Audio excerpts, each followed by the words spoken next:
Thank you.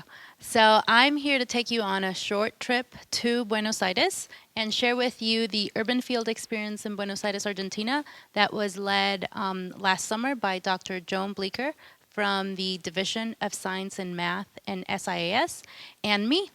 I'm Dr. Anaid Yerena. I'm an assistant professor in urban studies, and you can reach me at my email, which is my last name at uw.edu. You can also find me on Facebook, and a little bit about my research interests are affordable housing and community development in the US and Latin America. And some of my most recent work has appeared in Urban Affairs Review, Housing Studies, and the Tacoma News Tribune. So now for the trip. Have you ever wondered what it would be like to live in the Southern Hemisphere, or to visit one of the world's 20 largest cities, or even just to do data collection in a foreign context? If you answered yes to any of these three questions, then you have something in common with an adventurous group. Oh, what happened to the click? With an adventurous group of students that joined Dr. Bleeker and me to Buenos Aires, Argentina in the summer of 2016. Here are some of the photographs we took there to remember our awesome experience in Buenos Aires. The rest of my presentation is organized around the three topics: the Southern Hemisphere, large cities, and data collection in a foreign context. I'll just move it forward. So Argentina is located in the southernmost point of Latin America. It is surrounded by several other countries and is one of 20 Latin American countries where the official language is Spanish.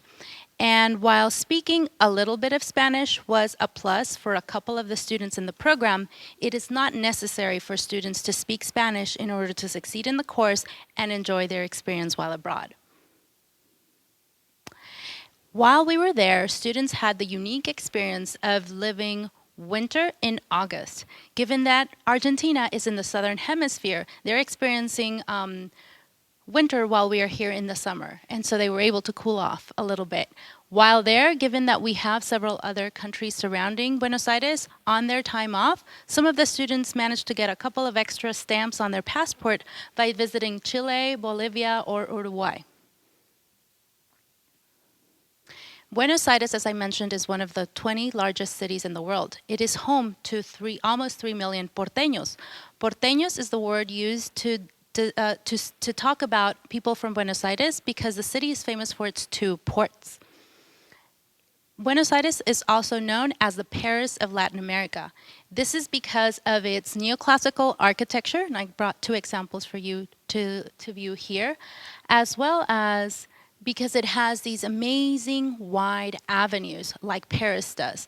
And here's an example of Avenida 9 de Julio, which actually has 8 lanes in either direction and connects some of the major corridors in the city, and is a really long way to cross when you're walking. While there, students enjoyed a culinary experience that is one of my favorites, which is empanadas. Empanadas are a pastry that can be filled with almost anything you can imagine, whether sweet or savory.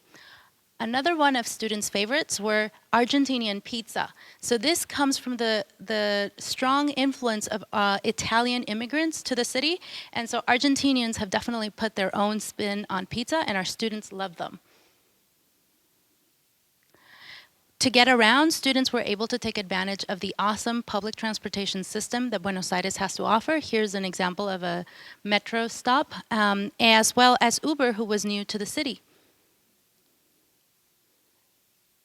So now that I've told you a little bit about the place, you're probably curious as to what the students were researching while they were in Buenos Aires. So I brought a small sample of the student projects to share with you today.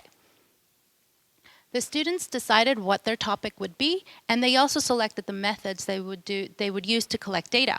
For example, through careful observation and documentation, this student looked at why there were juxtaposed, dilapidated, and well-maintained cities throughout the city. This other student was interested in understanding how residents of Buenos Aires interact with public spaces in Puerto Madero, which is one of those two ports that I mentioned that is no longer used as a port and has been recently renovated and includes a lot of high-rise buildings.